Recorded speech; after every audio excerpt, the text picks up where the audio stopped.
Good morning, folks. We've got a flurry of news articles and links for you today, and to kick it all off, we've got space weather. If you weren't watching closely here in the 8 plus ionized iron view of 171 angstroms, you might have missed it. So let's go to spaceweathernews.com and tune it up to 11 plus charged ferrous ions, where we can see coronal holes and filament activity nicely. It's 193 angstroms. No solar flares, and the solar wind is calm at Earth, leaving us teetering on the edge of cosmic ray concerns, actually, with the geomagnetic KP index being so low. Indeed, what you were watching for is the filament eruption. The filament itself distended in the solar atmosphere, and as we watch in repeat, you can see how it was a uniform elevation but a north-south divide front to back in coronal field effect, leaving the CME produced being very small. This is stereo a few months behind our orbit of the Sun, so Earth is off the field to the right. We do indeed have that small CME coming at Earth. NASA's Enlil spiral is updated to show a Friday impact around 1200 UTC. We concur with both the Earth-directed nature and the arrival time within about 12 hours, probably going to be Friday morning. But before that, I expect the solar wind to intensify due to the now departing coronal holes. Their solar wind will arrive first and could produce a weak consecutive impact scenario with the CME behind it that does drive a geomagnetic storm, likely to be low level, unlikely to be strong enough for concern. My bigger concern is that we've got a rare sunspot minimum equatorial coronal hole incoming.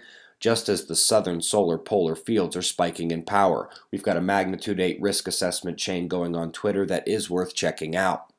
Top quake of the last day was a 6.7 in Papua New Guinea, an aftershock of their 7.5 last month. NOAA satellites also caught the erupting Japanese volcano, releasing smoke and ash into the cloud layers, largest eruption at that mountain since 2011. Coming to the news, NASA and Hubble are posting about the newly discovered dust ring. I wish it was another one, folks, but indeed, it is the same one we reported from Nature weeks ago and which was in our dark matter presentation. It is a critical cosmic structure. It's just that it's a newer look at what was actually discovered a few months ago. A great paper linked for you to learn about the interstellar medium and the ice grains and dust that make it so friendly to plasma universe folks like myself. Both the explanations and infographics are inspiring of one's imagination. The ESA has test-fired an air-only thruster. No propellant, no fuel, just skimming the top of the atmosphere and ionizing it into propulsion. FYI, this is just about 2 steps away from using things like solar wind and space material for the same purpose, and allowing for travel throughout space without fuel. Still have the cosmic rays, but hey, one thing at a time. Up next, Queen's Belfast, putting their vote into magnetic Alfvén waves as being responsible for the high temperature of the solar corona. Since it is more likely to be of electron or ion temperature, this makes considerable sense.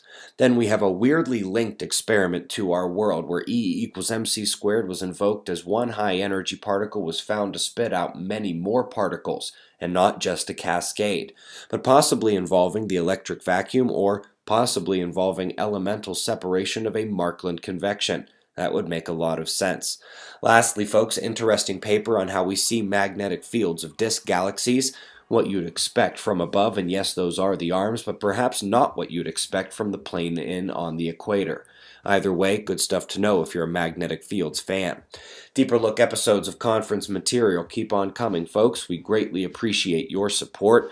We've got your world of wind maps and shots of our star to close. We'll do this all again tomorrow, right here, but right now it's 4:05 a.m. in the new Valley of the Sun. Eyes open, no fear. Be safe.